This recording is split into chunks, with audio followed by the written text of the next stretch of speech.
শেষ হতেই তারা আবার যাত্রা শুরু করে। পথে কিংকং বিশাল আকারের এক পশুর কঙ্কাল দেখে অবাক হয়ে যায়। সে ভাবে, আমি তো অনেক বড়, তবে কি আরো বড় কোনো প্রাণী ছিল এখানে? মতো দেখতেও সে যুদ্ধের কুঠার ফেলে দিয়ে গিয়ে আহত গরিলাটিকে সাহায্য করে। গরিলা সৈন্যরা এটাকে তাদের মর্যাদার অপমান মনে করে এবং কিংকংকে গালাগালি করে। ঘটনা জানাতে দৌড়ে যায়, কিন্তু তাকেও লাথি মেরে ছুঁড়ে ফেলে দেওয়া হয়। তাদের নেতা দীর্ঘবাহুর গরিলা, তার গায়ে হাড় দিয়ে বানানো চাবুক জড়ানো, চোখে আগুন আর হাওভাবে বোঝাই যায় সে একজন নির্মম শাসক।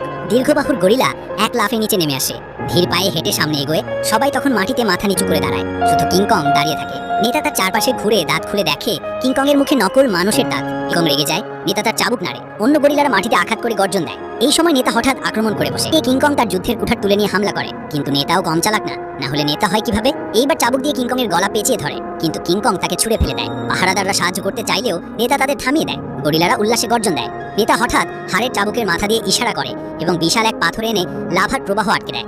লাভা বন্ধ হওয়ার পর নিচে একটা গুহার মুখ দেখা যায়। তারপর দেখা যায় বরফ যুগের ভয়ঙ্কর বরফ বানর ধীরে ধীরে বেরিয়ে আসে। তার শরীর শিকল দিয়ে বাঁধা।